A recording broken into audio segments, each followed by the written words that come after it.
é Gustavo Silveira e começa agora mais um episódio do nosso Café com Espiritismo. Se você já leu ou ouviu alguém falar sobre as curas de Jesus, certamente se lembra de que em algumas delas o Mestre disse: "Vai, que a tua fé te salvou." E não poucos são os que pensam que com essa frase Jesus estivesse dizendo que a salvação dada pela fé é a cura obtida. Como a pessoa teve fé, então ela foi salva, isto é, curada. Todavia, diante da brevidade da existência física e da fragilidade do corpo, será mesmo que o Cristo estivesse usando um símbolo tão sublime como a fé e um verbo tão forte como salvar para mencionar o alívio de um problema de ordem física? É claro que aqui qualquer afirmação poderá ser insensata. Dizer que Jesus intentava uma ou outra coisa parece igualmente reduzir as palavras de vida eterna a palavras contextualizadas. E isso não podemos fazer. A questão é que, se em muitas curas essa fala de Jesus se segue logo após a cura, existe uma em que isso não acontece. Nos referimos a uma passagem que está em Lucas, capítulo 17, versículos de 11 a 19. Passagem que geralmente é intitulada como a cura dos 10 leprosos. E está dito assim: "E aconteceu que, ao partir para Jerusalém, ele passava pelo meio da Samaria e da Galiléia. E, ao entrar em certa aldeia, vieram ao encontro dele 10 varões leprosos, que pararam à distância. Eles levantaram a voz dizendo: Jesus, comandante, tem misericórdia de nós. Ao vê-los, disse-lhes: Ide e mostrai-vos aos sacerdotes. E sucedeu que, ao saírem, foram purificados. E um deles, vendo que estava curado, retornou glorificando a Deus em alta voz, e prosternou-se aos pés dele, rendendo-lhe graças." Ele era samaritano. Em resposta, disse Jesus: "Não foram purificados 10? Onde estão os 9? Não se encontrou ninguém que voltasse para dar glória a Deus, senão este estrangeiro?" E disse-lhe: "Levanta-te e vai, a tua fé te salvou." Essa é uma passagem extraordinária, porque podemos perceber que a salvação dada pela fé é muito mais profunda do que a cura do corpo. Afinal, não foram 10 os curados? Mas apenas um ouviu: "A tua fé te salvou." Se a salvação fosse a cura, os 10 deveriam ter ouvido o que foi dito a esse que voltou, porque os 10 tiveram fé. E tiveram fé por conta do seguinte: à época de Jesus, os sacerdotes também exerciam controle sanitário.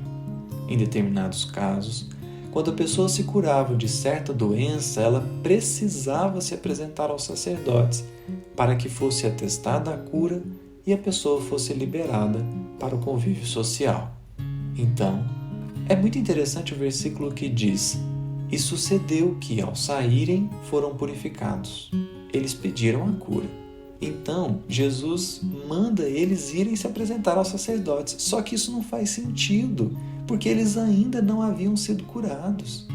Iriam se apresentar aos sacerdotes como? Ainda com a doença? Mas mais curioso ainda é que eles saem para se apresentarem, mesmo sem estarem curados. Aqui está a fé. De certa forma, eles confiaram em Jesus, mesmo sem possivelmente saber explicar o porquê. Eles saíram sem a cura, mas assim que saíram foram purificados. Portanto, todos tiveram fé. No entanto, apenas um teve a fé que salva, porque apenas um foi capaz de sentir gratidão, de perceber a graça que havia recebido de Deus e, principalmente, apenas um foi capaz de voltar-se para Jesus. Aí está a salvação, porque essa é a fé que permite a continuidade da cura. Não basta ficar são, não basta receber o milagre, é preciso manter-se são. E isso naturalmente transcende a questão da integridade física. Manter-se curado diz muito mais respeito ao espírito que ao corpo.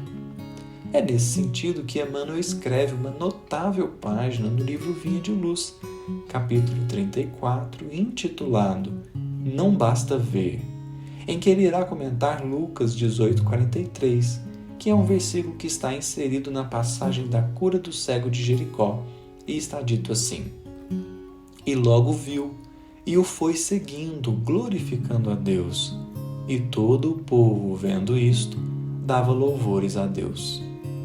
Leremos apenas alguns trechos que nos auxiliam no episódio de hoje, ressaltando a sublime atitude do ex-cego, que ao ser curado começa a seguir Jesus e a glorificar a Deus.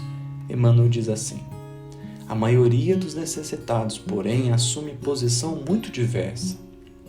Quase todos os doentes reclamam a atuação do Cristo, exigindo que a dádiva desça aos caprichos perniciosos que lhes são peculiares, sem qualquer esforço pela elevação de si mesmos à bênção do Mestre. Raros procuram o Cristo à luz meridiana, e, de quantos lhe recebem os dons, raríssimos são os que lhe seguem os passos no mundo. Daí procede a ausência da legítima glorificação a Deus e a cura incompleta da cegueira que os obscurecia antes do primeiro contato com a fé. Aquele que recebe dádivas pode ser somente beneficiário. O que, porém, recebe o favor e agradece-o, vendo a luz e seguindo-a, será redimido. É óbvio que o mundo inteiro reclama visão com Cristo, mas não basta ver simplesmente. Os que se circunscrevem ao ato de enxergar podem ser bons narradores, excelentes estatísticos.